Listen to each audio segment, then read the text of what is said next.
Assalamualaikum warahmatullahi wabarakatuh. Saudara-saudaraku sekalian, semoga Allah melimpahkan rahmat-Nya kepada kita semua berupa ketenangan jiwa sehingga kita kuat dalam menghadapi tantangan-tantangan hidup. Di dalam kehidupan ini sering sekali kita menghadapi masalah, dan itulah hakikat kehidupan kita yang tidak pernah berhenti dari masalah, baik masalah besar maupun masalah-masalah yang sepele. Ada kalanya seseorang itu menjadi galau, menjadi putus asa dikarenakan masalah yang tidak pernah berhenti ini. Tapi memang kita harus punya senjata, punya sesuatu agar kita kuat dalam menghadapi tantangan-tantangan ini, menghadapi masalah-masalah yang tidak pernah berhenti ini. Adapun kekuatan itu mesti disumberkan dari diri kita, sebab masalah ini bisa jadi berasal dari diri kita sendiri, kadang-kala juga berasal dari teman kita, dari orang lain, atau berasal dari luar diri kita sendiri, atau memang masalah itu berasal dari kehendak Allah sebagai ujian dan peringatan kepada kita. Nah, adapun trik-trik yang harus kita tanamkan dalam diri kita pertama, bahwa kita harus tahu Allah SWT sudah berfirman dalam Al-Quran, sesungguhnya kami telah menciptakan manusia itu dalam keadaan bersusah payah. Ini kita perlu terjemahkan dari pertama kita lahir. Mari kita hitung sejak kita SD, biar mudah kita menghitungnya. Sejak SD kita bangun pagi aja sudah susah. Kemudian kita berangkat sekolah susah. Ketika menghadapi ujian-ujian susah. Lalu kita tamat sekolah sampai ke perguruan tinggi. Katakan setelah perguruan tinggi kita susah mencari kerja. Setelah bekerja kita dapatkan, kita susah mencari jodoh. Setelah kita mendapatkan jodoh, bagaimana yang terjadi? Kita susah menghidupi anak-anak dan segala macam. Setelah itu sampai kematian yang hadir pun kita masih susah menghadapi penyakit, susah menghadapi tantangan di wilayah sakratul maut. Nah, begitulah kita harus sadar akan hakikat kehidupan kita, bahwa kita memang diciptakan dalam keadaan bermasalah. Jadi jangan pernah kita berpikir itu pergi atau lari dari problematika. Jadi kita kuat untuk menghadapi masalah ini. Nah, langkah kedua yang kita ambil dalam hal menghadapi masalah ini, pengalaman masa lalu. Semisal, bukankah kita hidup ini sudah lama, dan masalah-masalah yang kita hadapi ini sudah banyak sekali, baik masalah besar maupun masalah kecil. Buktinya semua kita lalui dengan baik.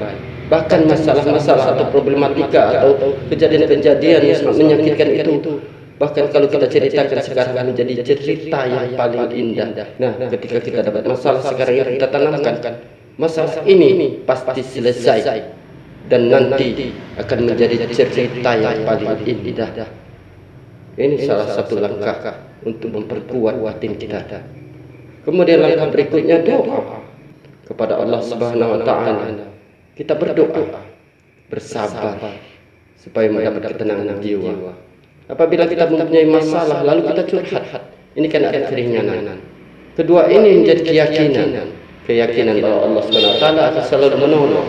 Dalam hal ini kita juga harus berusaha menciptakan ketenangan jiwa, karena ketika kita dapat masalah itu pada jiwa kita kadang tidak tenang.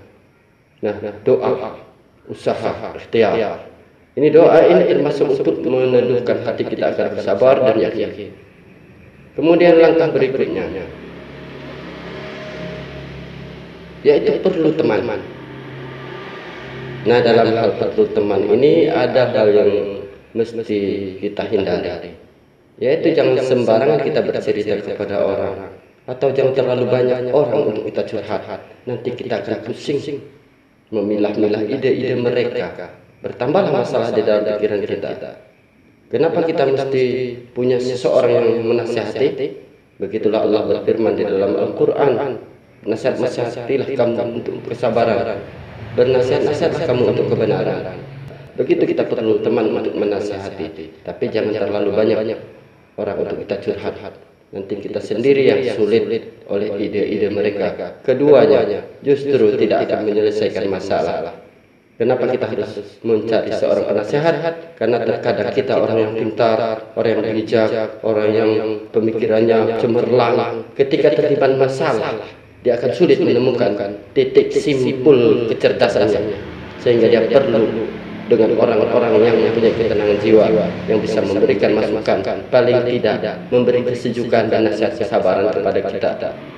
Nah, ingat kawan-kawan, semoga Allah Subhanahu wa taala selalu menjadikan kita kuat. Nah, mari kita kuat dalam menghadapi masalah kehidupan ini. Ingat, semakin berat ujian dan cobaan kita hadapi, nantinya akan menjadi cerita yang paling indah bila kita ceritakan kepada anak-anak cucu kita. Sekian, assalamualaikum warahmatullahi wabarakatuh.